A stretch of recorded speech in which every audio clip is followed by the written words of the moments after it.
Hey Adam, how do you know when the fourth Doctor is really getting into a rant? How do you know? He asked, "Do you want to know how I got this scarf?" That's a good one. I All like right. that one. I like that one.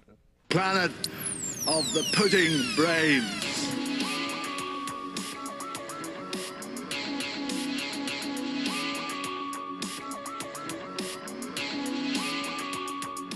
There's no point in being grown up if you can't be childish sometimes. Would you like a jelly baby? Shut up! Hello and welcome, Whovians. It's time to grab those scarves, raise up those sonic screwdrivers, pull those levers, because we're going on another adventure for a brand new episode of Musings of a Pudding Brain.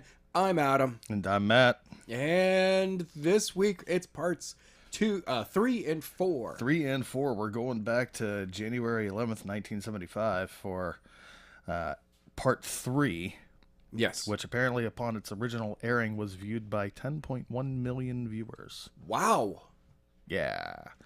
So nobody has ever liked Doctor Who. It has no following whatsoever at No. all. I mean, also you have to remember that was also during an era where you had probably 3 channels. Doesn't matter. They had 2 other choices. Yeah, that's true. That's know. true. But the episode opens up with a quick recap of the Doctor fighting, quote unquote, air quotes on fighting, the robot, in which he employs various tactics like trying the old throw the marbles out under its feet, which just crushes the marbles, and Yep. tries to trip it up, tying the scarf off to one side of a pillar, and it just knocks the pillar down, and Yeah. throws like a chain with a little pulley at it. Just Like throws that, a chain that at was it. gonna work. Even put his hat over its eyes at one point. That did kind of work. Well, yeah, until he was right next to it and said something, and it's like, it can still hear you, bonk. Yeah. Locks Ugh. him down, robots looming over him, which, of course, at that point, Sarah Jane shows up Shabam. and he basically talks the robot down. She's like, whoa, whoa, whoa, whoa. Hold up, yo. But it has a, saying, the Doctor, he's a friend of humanity, he's a good person, you shouldn't kill him, and we have the plus he programming just conflict. regenerated. Yeah, he just got this body. It's not even broken in yet. Yeah. I doubt he's even had a wee. I mean, Maybe one. maybe, but he seems to be pretty busy. He keeps trying to sneak away and keeps getting curtailed. Yes, that's true. But, the robot freaks out and tries to leave. Unit shows up and immediately opens fire, and, the slow-moving honey robot don't care and just, like, Walks away. walks away. And which brings my first question Yes. of the variety. So, this thing is not exactly the Flash. No. He's not moving quickly. How can they not keep track of where he is? Well, I mean, really, they could have one dude strolling behind him about 10 paces. in proper English military etiquette, when the enemy has decided that there is no longer a fight and walks away, you allow them to walk away. Bollocks. That's Their area of operation is only within so many feet, and once you get outside of that, I'm sorry, they cannot do anything about it. They're like, they walked too far away. But yeah, okay, fair enough. Sir, it said, look over there, and Yeah. we did. Oh, And- look, a seagull! And where'd the giant? And we have no where'd idea the where giant he went. robot go to? You hear pounding. See big Bonk, craters in bonk. the street, walking away, and it's like, I think he went that way. Nonsense, Private.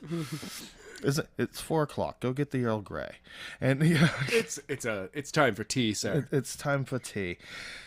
But in the meantime, they find Kettlewell all tied up, trussed up in the cabinet, stuffed in the cabinet, and Clearly, the robot did not do that. well, he's pretty dexterous with those clamps. I mean, it's a good possibility he could tie a nice little square knot in there.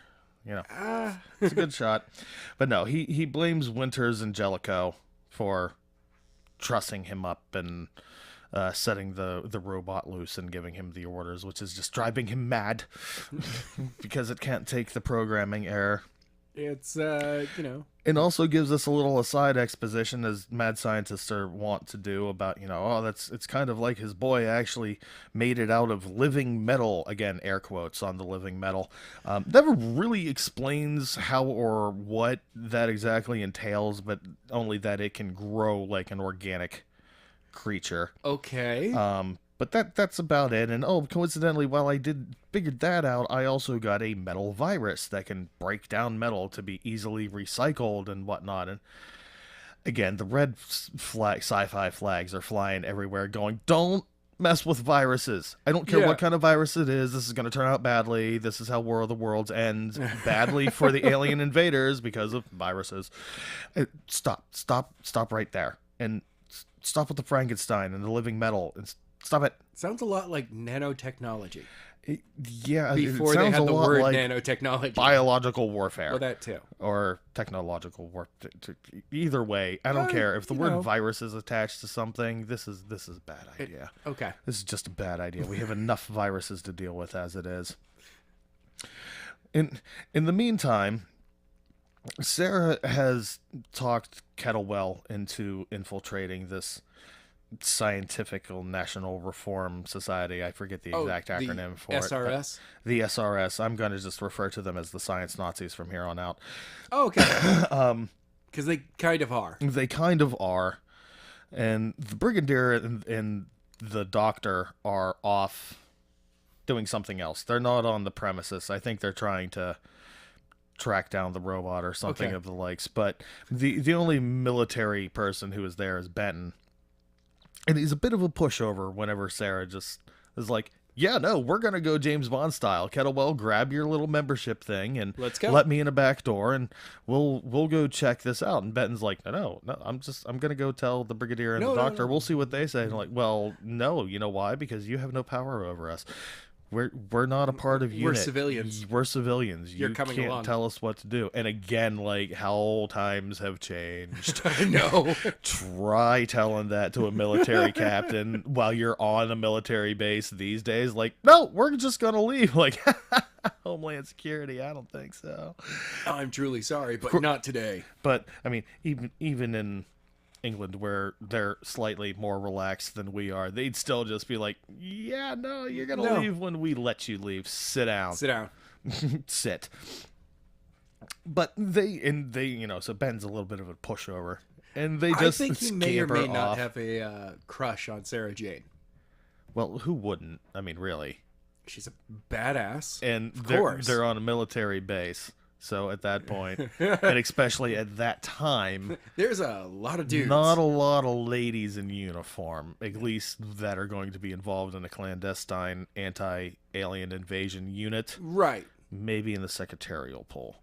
Maybe. But even then, I guarantee you they got some first-year rook out there, like, "Type up my letters." All right, fine. Nigel, I'll type get them out up. the typewriter.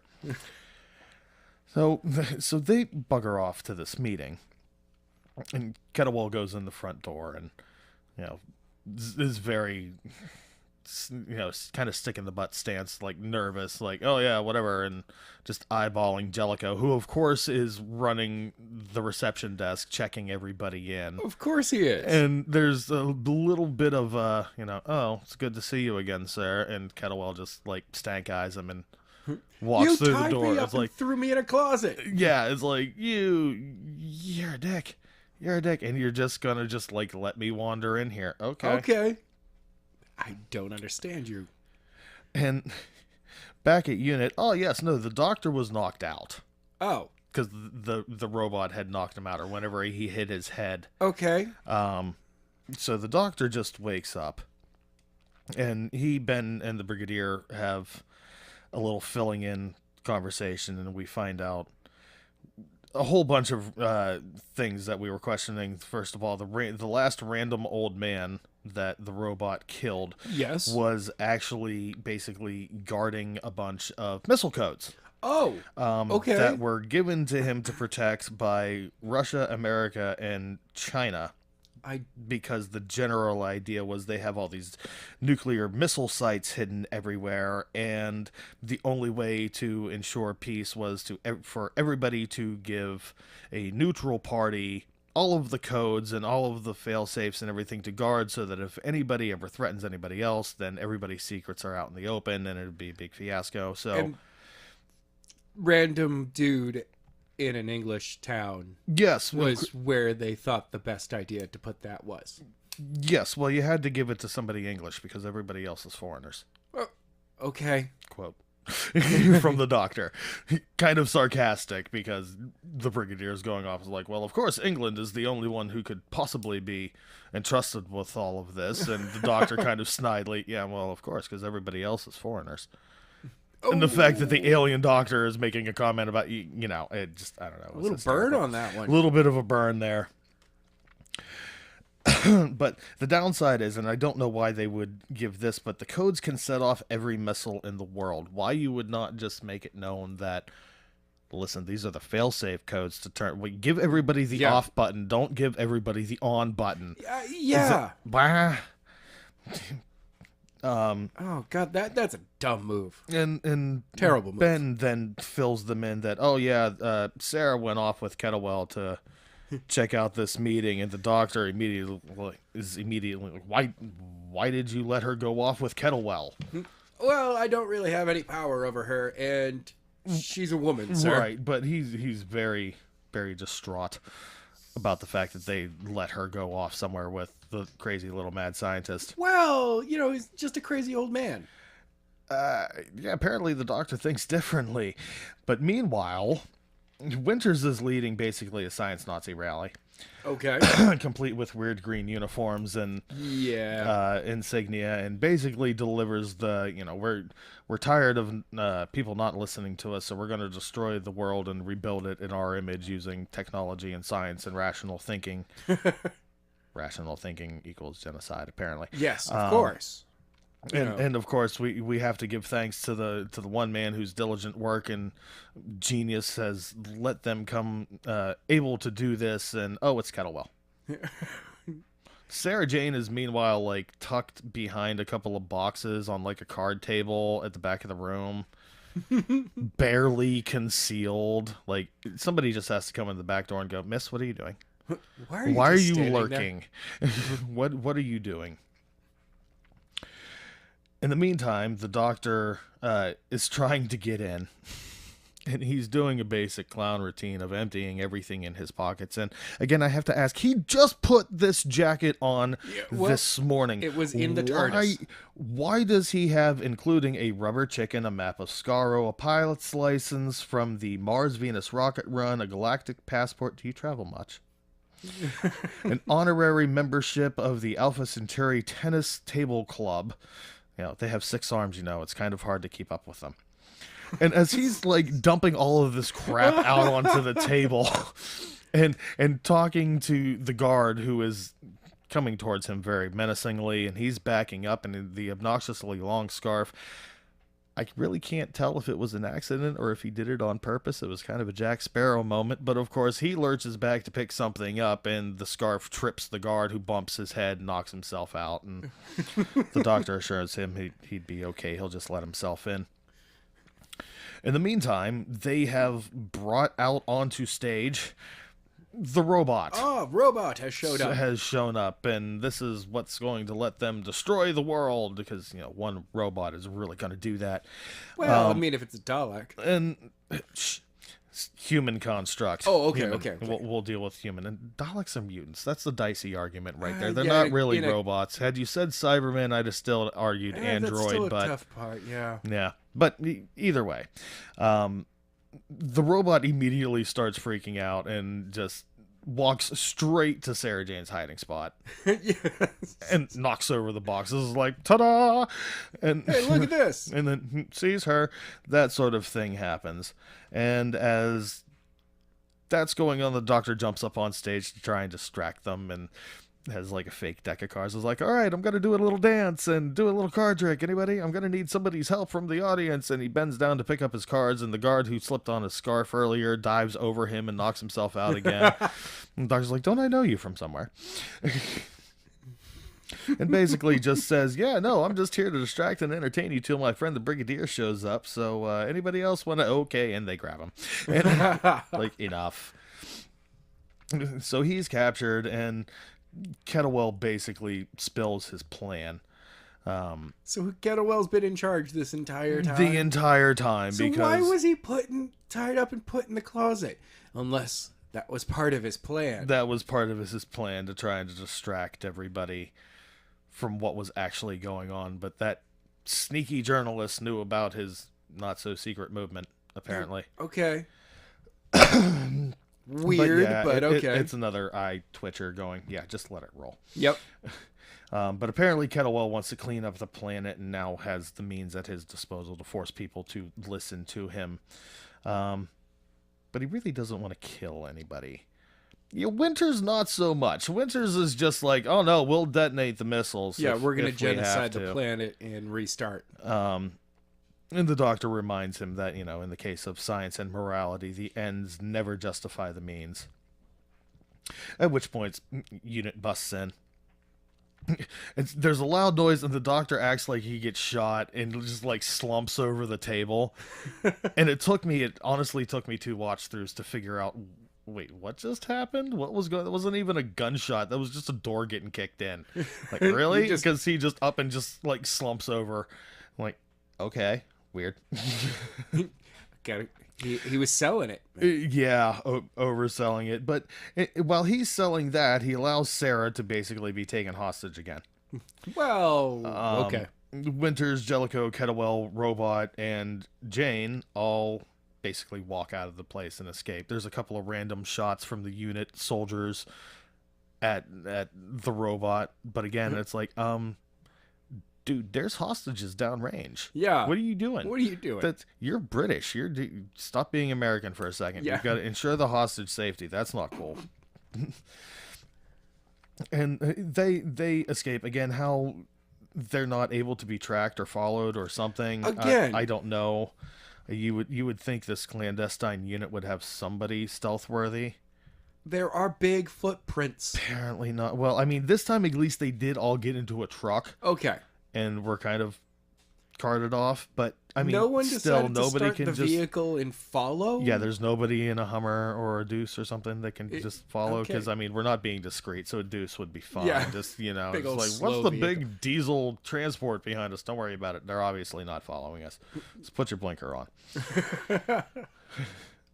Meanwhile, Dr. Sullivan is still at the think tank, who is now calling in to the doctor, and the brigadier was just like, yeah, things are going crazy in here. Everybody's getting ready to bug out.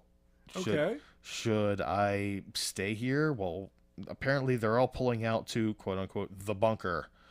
And then there's a bonk on the head noise, and the line goes dead. Oh, no. And the brigadier's like, broken line. The doctor's like, broken skull. He got knocked out. We need to go investigate that. Damn it, Harry. And the scene flips, and the doctor and unit are like immediately rolling up to this bunker door because apparently everybody knows where the bunker is. It's like, it's like the teen hangout in town. It's like, I'll meet you at the bench. Like everybody knows. It's like, oh yeah, I'm going to the bunker. Smoke session, Then bunker. after they've parked, then the brigadier decides to explain, like, oh yeah, no, they made this during the Cold War days. And at first I'm like, wait, it's 1974. The Cold War is still going on. Yeah. Oh, wait, no, they're in England. They weren't involved in that little back and forth between America and Russia. They were kind of just like, don't involve us. All right? Kind of. This is on you guys. Kind of, but not really. Not really. But it was just one of those, oh, wait, yeah, so everybody did really know where the bunker is. Yep. Then unit, of course, immediately deploys around the bunker. And yes, every time I say the bunker, I'm air quoting. You can't see it, but just understand that I'm doing here. the bunker. I love the fact that you also have a specific voice for it. The bunker. The bunker. Yeah. Meanwhile, the science Nazis are in the bunker and and have issued their demands to various governments and basically tell them they have 30 minutes to surrender. Never really explained to the brigadier what exactly they want anyway. They're just like, you're not important enough. We're just not. You're not a high enough level person. I mean, you're right here, but not high enough. Right. And of course they're scoffing at the fact that you'll never get into here. You'll never even get near the door, much less through it, because they've got these automated machine gun turrets set up. Oh no! I spotted like one, Yeah. but apparently there were a couple about that we couldn't see, and they fire camouflaged. on body heat. Yes. Apparently.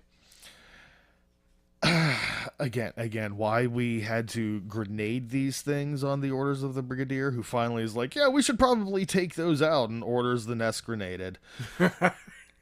and they're like, okay, we've got all the machine guns. Let's go in. The doctor's like, but wait, there's more, and pulls a Billy Mays and goes up and uses the sonic screwdriver to detonate all these landmines. It's like, wait a minute, you guys just rushed this thing earlier. None of you set off these landmines before the machine gun? Yeah, okay. No, don't worry about it. And if you can do that to the landmines, why couldn't you do that to the machine guns? Look, sometimes... For that moment, why didn't we, like, Sonic the Robot and just...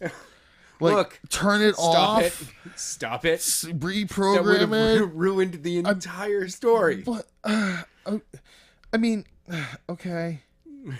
Okay. Sometimes, So we get... with science fiction, you have to just accept that the magical device will not always solve every problem. Even though it could. Okay. It could have solved the original problem. So they get to the door of the bunker. Yes. And the brigadier asks to bring up some more explosives, and the doctor says, oh no, haven't we had enough loud noises and flashes for one day? Here, look, and puts like a little attachment onto the tip of the sonic screwdriver and says, oh, it becomes a small plasma torch. I'll just cut the lock out for you. How many locks has the sonic screwdriver opened at this point? I mean, it's all of them. Okay. All of them. The bunker, I'm going to assume, does not have a wooden lock. Nope. Why do we suddenly have to cut the lock out? Because... I mean... reasons? They needed the special effects moment. So, while the doctor is needlessly cutting the lock mechanism out of the bunker door, the science Nazis have started the countdown procedure.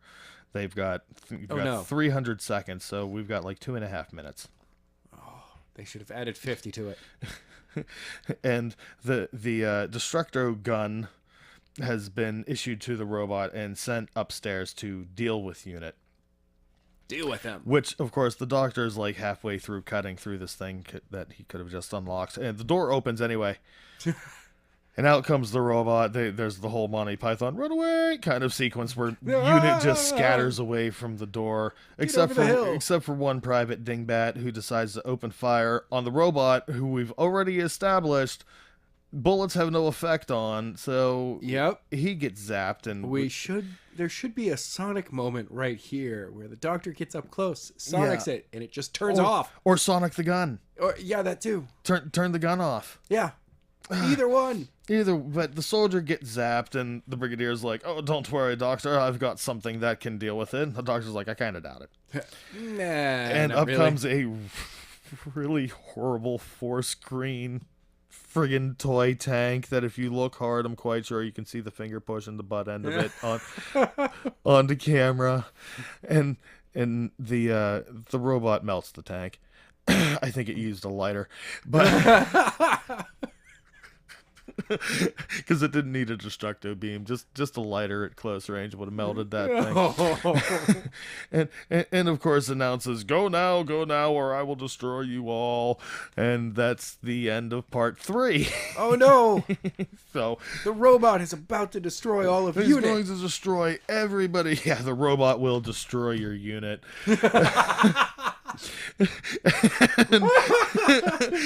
And we opened with part 4 with the exact same declaration: the dead soldier, the destroyed toy tank, the go now or I will destroy your unit. Kettlewell inside the bunker is having second thoughts and really doesn't want war, and Winters pretty much just tells them to cowboy up, and if they don't give us what we want, we'll totally fire the missiles. F them. Yeah. We don't even care. We're in a safe spot, dude. And officially starts the countdown. Oh, Oh, And Winters and Jellicoe, of course, are like, yes, well, while this is going on, it's a main part of our plan. Let's go check food stores now. Are we well supplied? Let's go check out the quartermaster. I really think What? this was code for, like, let's go have a victory quickie. probably. Yeah, wink, wink, nudge, nudge. Come on, let's go check to see, make sure you got something to eat there. In a different type of Doctor Who show, it probably was. Yeah, probably, like, yeah, all right, 9th, 10th Doctor. 11th Doctor. Torchwood. Torchwood. Torchwood, Totally would. yeah, absolutely. I can see Captain Jack somewhere behind. Yeah. Somewhere like, let's go make sure yeah. you got something to eat. Mm-hmm. And as they're going there, they walk past Sarah and Sullivan, who are still tied up, They're just like, hey guys. and it's like, oh hey, oh, so what do we do with them? Well, we don't need them anymore. We'll take care of them. Let's get rid of them. But let's go check those food stores first, and wander off again. It's like, wait. Okay, how desperate is your need for a rice cake right now? You need an MRE that bad? Yep. That, They're hungry. yeah, apparently. They yeah. need a cup of coffee. Thirsty, I think, they need some homebrew or something. But as soon as they turn away, they close the door, and, Sarah and Sullivan are just kind of give the shoulder shrug and continue to try and untie each other. Oh, yeah. And like just as don't just know. before we flip, they actually manage to untie each other. Meanwhile, Unit is attacking the robot to draw it away, because the plan is they're going to draw the robot away while the Doctor sneaks around And gets and into the bunker. continues to cut the lock out of the bunker. Okay. Which, of course, they're all like, we have no chance at this. I'm like, we know, but we don't have a choice. We have to try. Well, of course. Meanwhile, Kettlewell completely loses his shit and tries smashing the computer, saying, I won't do it. I won't destroy the world. And a guard stops him, and Sullivan comes up behind him and gives him the karate judo chop to the shoulder and basically disarms the guard. There's a little scuffle. Judo jump. And Kettlewell stops the countdown, Good for him. and they all decide dip. So the three of them head upstairs. But the codes they left behind. Yeah, they so left really, the codes. They just stopped. They basically everyone could just just hit restart stop. Yeah, and they just have to restart the program. Okay, I mean, But they all pop out behind the robot and are pretty much immediately joined by the Doctor, who is just like, yes, I'm just going to pounce over here now. And see, saved everyone. like, the robot doesn't make any moves towards them and is now suddenly, instead of Frankenstein, it's basically King Kong, where Sarah's trying to reason with the robot, and Unit's trying to kill it. yeah, Unit's like, well, of course we're shooting at it. It was shooting at us. It destroyed our toy tank, and No one destroys our toy tank. and the robot basically does the, no, I have to kill you. If you don't leave now, I have to destroy you. I have to destroy all of them. And there's the gun twitch, and Kettlewell jumps in front of Sarah and gets blasted by No. the Destructo beam, and the robot freaks out, doing the, no, I killed my father. It'd be better And if he dropped to his then knees, put his hands up. Faints? He just, Okay. like, doesn't... there's no circuitry blasting. There's nothing. He just kind of, like, falls over and effectively faints. I mean, seriously, WTF, people. We have a fainting robot. Well, Really? did he put his hand up first to his forehead and go, oh, dear me. He did do And the fall. arms raised, or the clamps raised to the sky in benediction of who knows what, because he's a robot, so Yeah. he really doesn't have a god. Not even the robot devil wants to deal with Well, him I mean, at this he- point. The unit and friends basically just bust into the bunker. They're like, we got this. Benson just kind of like looks around and picks up the ray gun, like, yeah, I'll take I that. got this. Like, nobody else rushed past and was like, grab the ray gun. No, just jump over the robot and dip into the bunker. Get in there. Nobody. He's literally the last guy in line. He's just "Oh, like, okay, I'm going to pick this up, guys. yoink. Meanwhile, Winters has restarted the countdown and has locked the codes. Because, of course, she knows how to lock the codes, but needed Kettlewell earlier to do stuff with the codes. But Right. Okay, and Yes. does the villainous, well, you'll never stop it. Monologue. Yeah, monologue, and the doctor basically sits down and is like, okay, so, the trouble with computers is that they're very sophisticated idiots. They do exactly what you tell them to do at amazing speeds, even if you order them to kill you. So if you do change your mind, it's really difficult to change the original order, and stops the countdown, but not impossible. And then kicks his feet up on the bench, like, dude, all right, this is why some people really want to smack you. Yes. Because you are just like, you sweat a bit, dude. No, Just no. a little. It's cool. Of It's course, cool. he stops it with like 2 seconds left on the clock. It's like, nah, it's good. We had years. We had all the time in the world. Yeah, I can do this. And while all this is going on, Sarah manages to get herself separated, and the robot kidnaps her. What the? Again, the robot is still in the bunker. Wait. First of all, it got up and just appears. Like, apparently it got over its feigning spell or whatever and happened. no one from Unit was guarding it. Could hear. Nobody was guarding it. Nobody heard it come clamping down the steps. Nobody heard the elevator come back down. Nobody heard it, saw anything. Just robot disappears, and then Sarah disappears. And when this comes out, and the doctor pretty much goes, okay, so nobody put this together that they both disappeared at the same time. Politely calls them idiots, basically. No. That they definitely are. Definitely are. Meanwhile, the robot and Sarah are somewhere still within the bunker, some hidden little alcove or whatever. They found the food. They found those food stores that they were looking for. But they kind of have a heart, I guess. Heart to circuit board. And where it basically comes out, the robot intends to launch the missiles and destroy humanity because that's what his father wanted to do, so he will carry out the plan. That's not what his father wanted to do at all. But, hey, don't worry, Sarah, because you're the only human that deserves to live. You actually should, have shown me kindness and you're compassionate, so I'll keep you around, but you're the only one. Everybody else is. This very casual planetary genocidal talk going on here, huh? Yeah, a lot of it. That's how he was raised. Okay. Very polite, though. Very polite. Yes, just matter of fact, yeah, I have to do it. Meanwhile, the doctor and Unit are still trying to figure out, much like the dog chasing the car, what are they going to do once they catch it? Yeah. And, and the Brigadier actually has a great little one-liner. It's just like, just once, I'd like to encounter an alien menace that wasn't immune to bullets. It would be helpful. And again, you would think he had learned this already. You would think that Unit would have some weaponry to be able to match. Or just have learned from the doctor by now that the gun is probably not the first way to go. I mean, it very rarely works in the Hooververse. I mean, sadly, Unit does not ever learn that lesson. Apparently.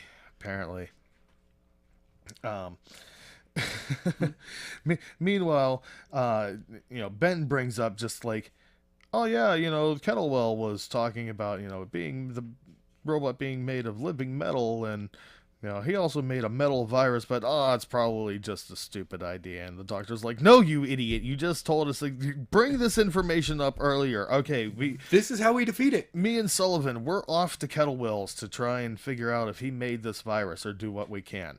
Meanwhile, you guys, find Sarah, deal with the robot. Just do that. Just deal with it. Meanwhile, the robot and Sarah have now emerged from their hiding closet with the food stores, and somehow walk past everybody in Unit except for Private Gomer, who is appears to be the only one left in the bunker.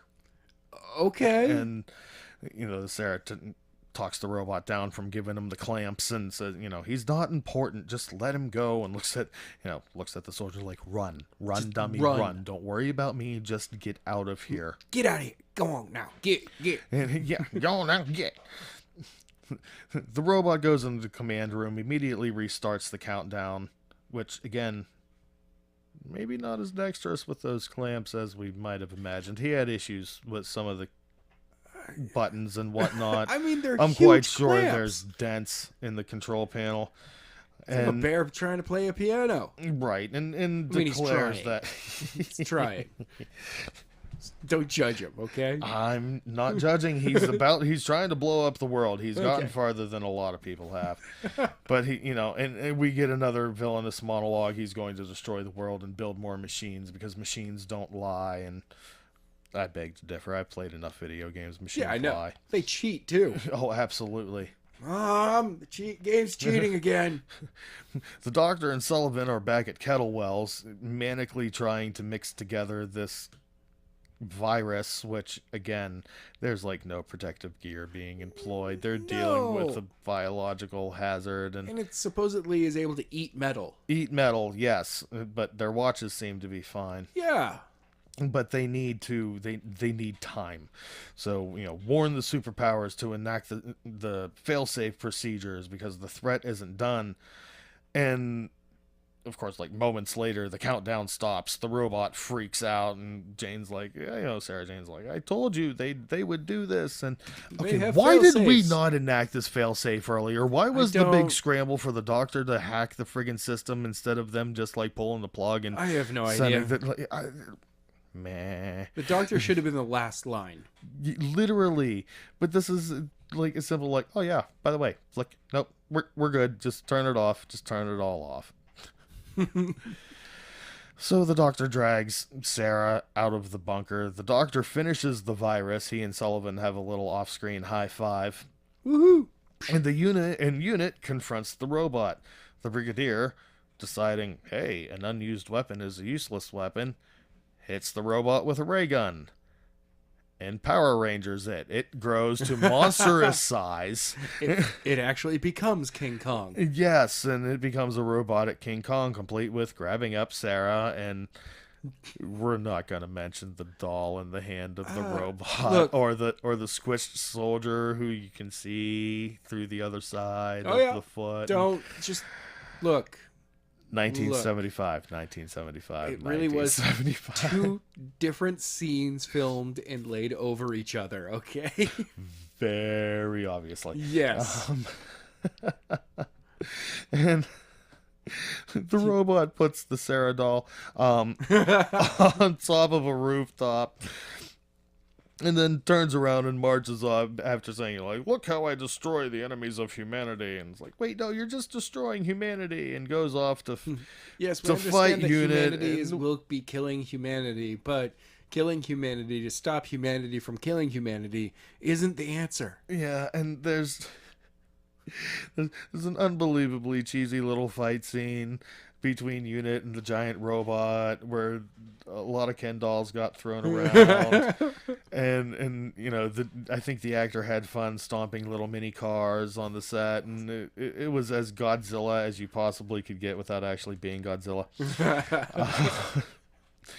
At which point, after yet another runaway moment where Unit retreats off of the stairs that they never moved from and Yes. just all kind of stayed in one spot. Well, of course. You would think the Brigadier would know how to flank, but, proper British military lines and all that. Here's the line. The Doctor and Sullivan arrive on the scene and have a little Alice in Wonderland moment where Sullivan says, curiouser and curiouser, and the Doctor immediately responds, said Alice. And charge on up to hook up with the Brigadier. All right. And it was like, okay, so I see our little problem has gotten bigger. Like, oh, Doctor, you're so funny. It's like, well, do you have a solution? Yeah. What's going on? This is not helpful. And the Doctor's like, oh no, we finished the virus. Here, look. And he's got like this fire bucket of virus that's splashing around everywhere. Oh my god. And they cavalry charge with the Jeep and just like drive by the friggin' robot, and he splashes the leg, and I'm like, okay, he has now splashed this virus everywhere. How is the car still rolling? You know what? I mean, I figured, okay, we'll give it to it. It only affects living metal There you go. because it's a Living metal virus. Let's hope it doesn't mutate because we're going to have a serious rust problem. I know. I mean, starting with the TARDIS, it's not going to be good. But the virus is able to kick the growth function into reverse, so all of the energy it had absorbed from the ray gun, it's now shrinking it down and Okay. doing the Wicked Witch of the West. I'm surprised it didn't scream, what a world, but Hey, that was, kind of a failed movie. yeah. Oh, Anyways, I was going to say that it was good, but I can't. I can't. oh, there are drag queens everywhere who are going to come after you for dissing Judy Garland's masterpiece like that. I just want to warn you. But Oh, anyways, no, I was talking about Waterworld. oh, I said, what a world, you ding. No. And now you're going to have the Kevin Costner fans come after you. Oh, God. It wasn't a good movie. It wasn't good. The Postman is better. half an hour. Resin. No, resin. Anyways, so the robot shrinks down and the Brigadier orders it chopped up and taken to different places, and the doctor's like, no, don't worry about it, because look, and the robot basically evaporates, and all is well. It ends well. Meanwhile, back at Unit HQ, Sarah is rather distraught about the apparent murder of the robot. Yeah, they killed it. And The doctor killed it. said, no, well, it was almost human. And the doctor's like, it was a wonderful creature, capable of great good and horrible evil. Well, yes, now that you mention it, I guess it was human, wasn't it? Yes. And the doctor basically tells him, like, listen, I'm not good at comforting. I'm about to leave. You want to come with me? You want a jelly baby? You can't leave. Well, actually, I'm out of here because the Brigadier wants me to stick around and talk to the cabinet and address Parliament and sit down at Palace and write his reports in triplicate. And I won't do it. I won't. And he smacks a brick and doesn't break it in half. No, because it wasn't a karate chop this time. Right. Okay. That's why. Okay. But anyways, and Sarah looks at him and says, well, you're being childish. Of course I am. There's no point in growing up if you can't be childish sometimes. Exactly. And it gives her Life lesson right gives there. her another jelly baby, at which point they're like, okay, let's off in the TARDIS. Let's go. And Sullivan comes in and like, where are you going? Oh, we're off to see the galaxy. We're off to see the universe. You want to come with us? What? In the police box? Come on, we're rational, intelligent men, Doctor. We know a police box just can't go gallivanting about in the universe. And the Doctor's like, we are? You can't? Really? Come on in. You wouldn't want to step in just to, prove that it's all nonsense, would you? What? No, yeah, no, go right ahead. And yeah, we have the it's bigger on the inside moment. Yeah. And the TARDIS, the three of them go off. The TARDIS starts to disappear. The Brigadier enters to find the TARDIS leaving, and he's looking down at a file. He's like, yes, about that dinner at the palace, and looks up and to just see the end of the TARDIS fading out, and goes, I'll tell them you'll be a little late. End of episode. Again, very proper ending to it. But I mean, okay. 1975 sci-fi aside, Okay. the story was core. The first two parts were clearly a Frankenstein homage. The second two parts were clearly a King Kong homage. Yes. The writers of the episode actually just straight up said, like, yeah, we were kind of did that intentionally. That's how we saw it. Now, and like the Asimov line, I ripped that off. Absolutely. Stole it right from him. And we did this, but we were telling this, basically a different story from a different point of view. And we really wanted to give the Doctor a chance to like get in there and solidify kind of his personality, because this is his first hurrah. This is his first time out with this new face. So It's kind of a safe adventure. yeah. It's a unit story. The third Doctor was very unit heavy, so it's like, okay, giving the audience something for a familiar unit. Only for a ease moment into a new actor taking the role, right. because the next story, which sadly doesn't work for you, and I either have to figure something out to either get it to work for you, or we're gonna skip on to the next story after Skip that. on to the Sontaran experiment. Yeah, that's the plan right now. we'll see, the Doctor traveling a whole lot more, and more of Tom Baker coming out through this role. Yeah, I'm starting to get to feel he's going to be less action, more wisecracky. Yes. Much more Groucho Marx kind of At the same time, snideness. Tom Baker is a trained swordsman. I don't doubt it. So that shows up every once in a while. Fair enough. Does a little Errol Flynn kind of routine. Yes. All right. It's pretty awesome, actually. Anyway, ladies and gentlemen, thank you so much for checking out this episode. And go ahead and give us a thumbs up. Subscribe to the channel. Join the notification squad. Matt, you have a awesome week. You as well, sir. I will. And remember, everyone, to keep your eyes and ears out because you never know where or when the Doctor is going to turn up next. Have a great week, everybody.